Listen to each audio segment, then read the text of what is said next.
பண்ணதுக்கு ரொம்ப thanks. Subscribe பண்ணாதவங்க உடனே சப்ஸ்கிரைப் பண்ணுங்க. உங்களுக்கு இந்த வீடியோ பிடிச்சிருந்ததுன்னா லைக் பண்ணுங்க, கமெண்ட் பண்ணுங்க, ஷேர் பண்ணுங்க. Bye city.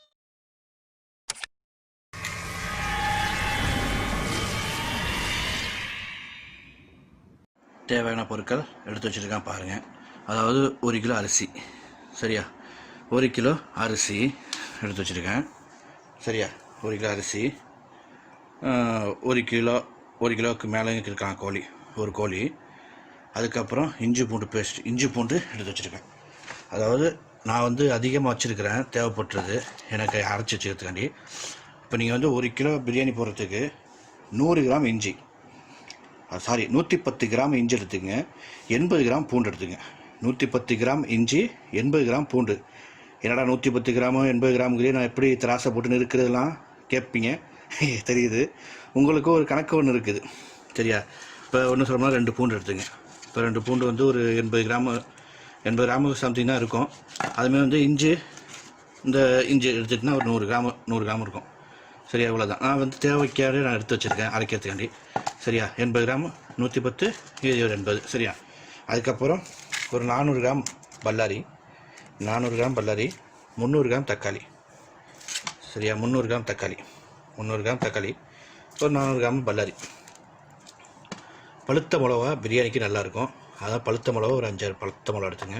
ஒரு லெமன் சாறு, ஒரு தயிர், அப்புறம் புதினா ஒரு இந்த அளவுக்கு வேணும் பாருங்கள். புதினா இந்த அளவுக்கு இருக்கணும். புதினாவும் மல்லி தான் அதிகமாக இருக்கணும்.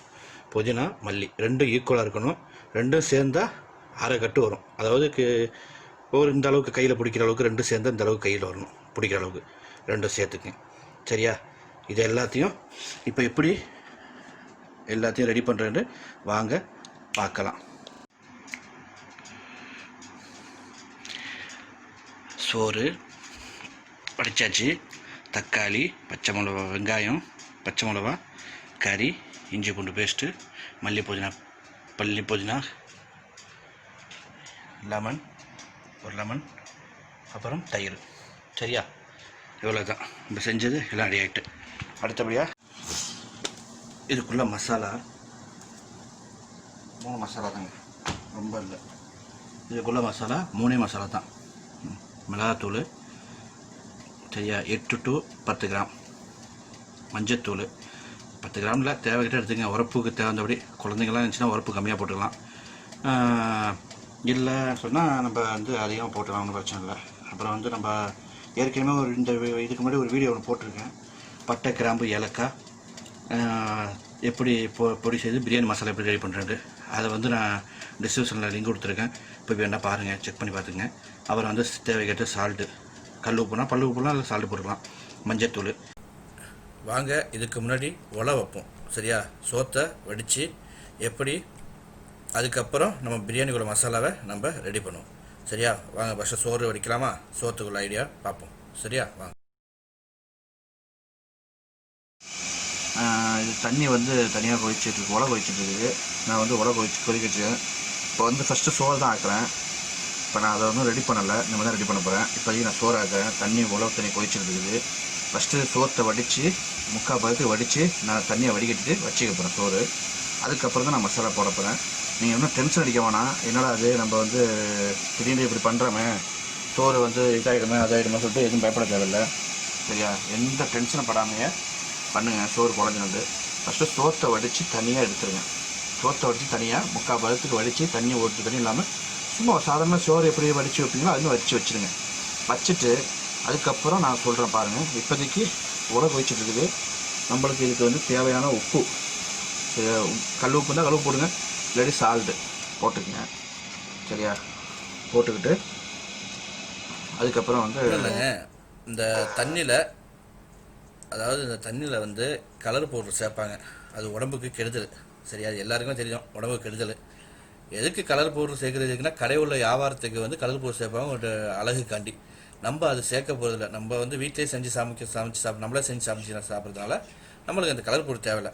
உங்களுக்கு கலர் பொருள் தேவைப்படுற மாதிரி இருந்துச்சுன்னால் கொஞ்சம் நம்ம வீட்டிலாம் யூஸ் பண்ணுவோம் மஞ்சத்தூள், தெரியுங்களா? இந்த மஞ்சத்தூள், இந்த மஞ்சத்தூளை நீங்கள் கொஞ்சம் லைட்டாக நீங்கள் ஆட் பண்ணிங்கன்னா உங்களுக்கு மஞ்சள் கலரில் இருக்கும். மஞ்சள் கலரும் சிவப்பு கலரும் உங்களுக்கு வரும். ஏன்னா அதை வச்சு நீங்கள் பிரியாணி அழகான சோறு மஞ்சள் இருக்கும். அது இப்போ நீங்கள் அந்த பிரியாணியில் போடும் அந்த தம்மில் போடும்போது உங்களுக்கு கலர் சேஞ்ச் ஆகிடும். சரியா? அதே ஃபாலோ பண்ணிக்கிங்க. ஏற்கனவே வந்து பட்டை கிராம்பு ஏலக்கெல்லாம் போட்டு பொடி பண்ணி போட்டிருக்கோம். இது வந்து சும்மா வாடகை தான். அது வந்து பிரியாணி மசாலாக்காண்டி. இது வந்து சோத்துக்காண்டி நம்ம வந்து சோத்தில் போட்டு வடிக்கிறது. இது வந்து பட்டை கிராம்பு ஏலக்காய் இதில் போட்டுருங்க. போட்டுட்டு இது வந்து இலை வந்து உங்களுக்கு கிடைக்கும். இந்த 5 ரூபா பட்டை இலை கிடைக்கும். இல்லாட்டி மேற்காடு இலையும் கிடைக்கும். அது என்ன சரியாக கசக்கி உடச்சி போட்டுருங்க. சரியா? போட்டுட்டு கொதி வந்துடுச்சு. இப்போ அரிசியை அதில் போட்டு கிண்டுவோம். அந்த அரிசியை வந்து நான் கழுவி நல்லா ஊற வைக்கலை, ஆனால் கழுவி நான் காய வச்சுட்டேன். கழுவி நான் வந்து ரெடி பண்ணி வச்சுருக்கேன். இந்த அரிசியை நம்ம இதில் கொட்டுவோம். பார்த்துக்கிட்டீங்களா? நான் அரிசிலாம் போட்டேன். ஏன்னா கொஞ்சம் வெயிலாக இருக்குது. வெயிலில் தான் செய்ய வேண்டியா இருக்குது. ஏன்னா எங்களுக்கு வந்து அடுப்பு வந்து வெளியில் தான் கொடுத்துருக்காங்க. ஏன்னா உள்ளே இருக்க இல்லை. இது வந்து நான் கத்தாரிலேருந்து செஞ்சிட்ருக்கேன். வெளியில் அடுப்பு வச்சுருக்கனால வெளியில் தான் செய்கிறேன். வெயிலில் சரியான வெயிலாக இருக்குது. அதனால் உங்களுக்கு சரியாக தெரியுதா என்னன்னு தெரில. அரிசி போட்டேன். மற்றபடி நான் அடுப்பை இந்த பிரியாணி போடக்கூட உங்களுக்கு உள்ளே வச்சு நான் காமிக்கிறேன். இப்போதைக்கு நான் வெளியில் வச்சுருக்கேன். சரியா? பார்த்துங்க. இதுமாதிரி கொதிச்சுட்டு இருக்கட்டும். கொஞ்சம் கொதிக்கட்டு நல்லா கொதிச்சு வரும்போது உங்களுக்கு சோறு வடிக்கும் போது நான் உங்களுக்கு காமிக்கிறேன். சரியா? உப்பு இருக்கான்னு பார்த்துங்க. உப்பு சோத்துக்குள்ளே உப்பு கரெக்டாக இருக்கான்னு பார்த்துங்க. பாருங்கள், உங்களுக்கே தெரியும். பார்க்க 3/4 பதத்தில் சோறு வெந்துடுச்சு. 3/4 பதம். சரியா? இந்த நேரத்தில் நீங்கள் சோத்தை வடிச்சிடலாம். சரியா? வடிச்சிடுங்க. பார்த்துங்க நண்பர்களே, இதே போல் 3/4 பதத்தில் வடிச்சிடுங்க. வடிச்சிட்டு இதை எல்லாத்தையும் அப்படியே வச்சுருங்க. சரியா? வச்சுட்டு இது அப்படியே ரெடி ஆகிட்டு இது எப்படியும் ஒரு 1/2 hour ஆகும் இது ரெடி ஆகிறதுக்கு. சோத்தை தண்ணி வடிச்சிட்டு அப்படியே சோத்தை போய் விட்டுடலாம். சரியா? மூடி போட்டு மூடி வச்சுருங்க.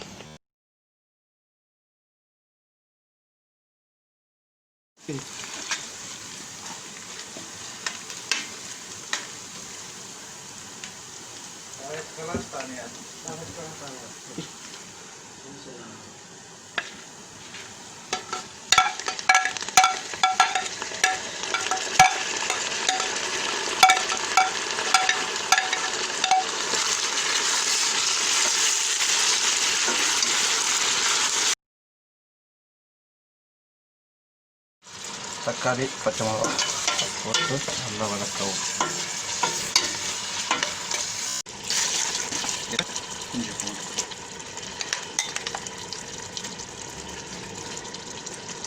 நான் சொன்னதில்ல அந்த அளவுக்கு இஞ்சி பூண்டு போட்டுக்க வேண்டியது. நல்லா வாழை போகிற அளவுக்கு கிண்டிட்டு மசாலாவை போட்டுங்க. நல்லா மசாலா போட்டு நல்லா கிண்டாகும். பார்த்துக்கிட்டீங்களா? நல்லா மசாலாலாம் நல்லா கிண்டி எண்ணெய் அப்படியே மிதந்து வரும். அதாவது பாருங்கள், எண்ணெய் அப்படியே கக்கி மிளகாத்தூளெல்லாம் மசாலா அப்படியே கக்கி வரும். விதை இல்லாமல் வடிகட்டி ஊற்றுங்க. சரியா? வடிகட்டி ஊற்றுங்க. விதை இதில் இருக்குதா? வடிகட்டி ஊற்றி மறுபடியும் கிண்டி வைக்கணும். நல்லா கிண்டணும். பேஸ்ட் ஸ்மெல்லு செமையாக இருக்குது. சரியா? அதுக்கப்புறம் எடுத்து வச்ச தயிரையும் அதை ஆட் பண்ணுங்கள். ரொம்ப ஊற்றோன்னா நார்மலாக ஊற்றிக்கங்க. பொடி போட்டிருக்கோம். நார்மலாக ஊற்றிக்கங்க.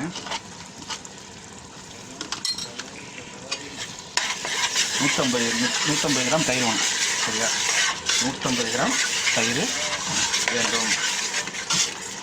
எல்லாத்தையும் போட்டுட்டு இதில் என்ன கலர் இருக்குண்டு பார்த்துங்க. நல்லா கிண்டல் இருக்கு. எடுத்து வச்சு சிக்கன் பீஸு எடுத்து போட்டுருங்க. சிக்கன் பீஸ் எடுத்து அதில் போட்டுருவோம். நல்லா போட்டு ஒரு வாட்டி நல்லா கிண்டுங்க.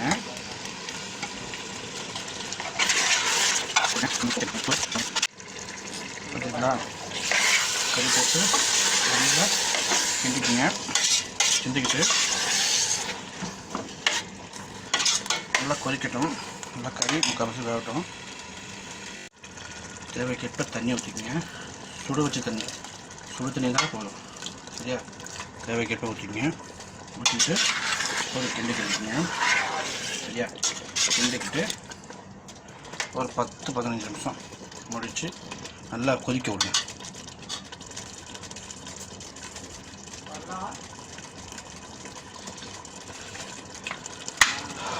நல்லா கொதிக்க விடுங்க.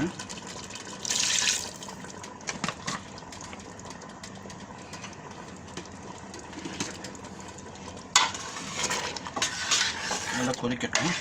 கொதித்து வாடை கும்முன்னு அடிக்கும். அடிக்கிற அளவுக்கு கொதிக்கட்டும். சரியா? கொதிக்கலாம். நல்லா மூடியை போட்டு நல்லா மூடி வைங்க.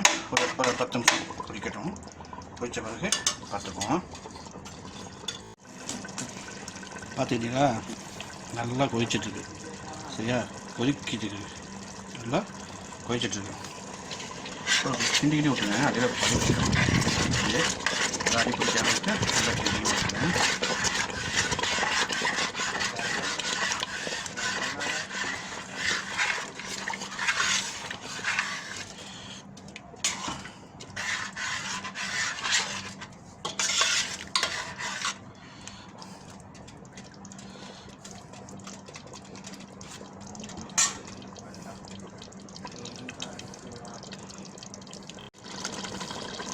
அடுப்பை சிம்மில் வச்சுட்டு நல்லா கிண்டி விடுங்க.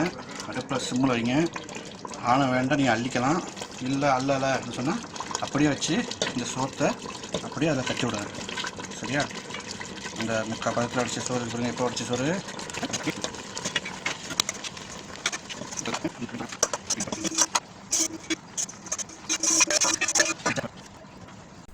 அடியில் மசாலா இருக்குது. உங்களுக்கு தேவைப்பட்டால் தண்ணி வந்து சோறு முக்கால் பதத்தில் இருந்துச்சுன்னா தண்ணி உங்களுக்கு தேவையான தண்ணி மேலே சுடு தண்ணியை நீங்கள் ஊற்றிக்கலாம். இல்லை வடித்த உல தண்ணி இருக்குதுல்ல, அதை கூட லைட்டாக மேலே ஆட் பண்ணிக்கங்க. லைட்டாக கொஞ்சம் ஊற்றிங்க. சரியா? ஊற்றிட்டுனா உங்களுக்கு கரெக்டாக இருக்கும். உங்களுக்கு சோத்துக்கு தகுந்த மாதிரி பார்த்துங்க. ஏறி வந்துடும். சரியா? அவ்வளோதாங்க. இதை மூடி போட்டு அப்படியே தம்மில் போட்டுற வேண்டியதான். வேறு வேலை இல்லை. பாருங்கள், இங்கேருந்து ஒரு 20 நிமிஷம் தம்மில் வைக்கணும். மேலே ஒரு பேப்பர், இது சுற்றி பேப்பர் படிச்சுட்டு அது மேலே ஒரு மூடியை போட்டு ஒரு சரியான ஒரு வெயிட் தூக்கி வச்சுட்டு ஒரு 20 நிமிஷம் வச்சுட்டு 20 நிமிஷம் கழிச்சு நம்ம பார்ப்போம் எப்படி இருக்கு. ஓகேவா? பார்த்தீங்களா? பிரியாணி ரெடி. வாங்க சாப்பிடலாம். பிரியாணி பாருங்கள். பிரியாணி ரெடி. சரியா?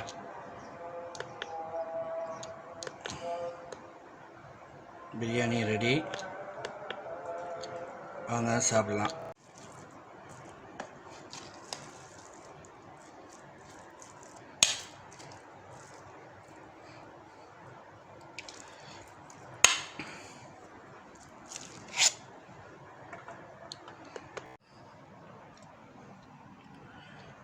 பிரியாணி ரெடி ஆகிட்டு வாங்க சாப்பிடலாம். வாங்க அனைவரும் சாப்பிடலாம். பிரியாணி ரெடி. சரியா? டேஸ்ட் பண்ணி பார்க்கலாமா?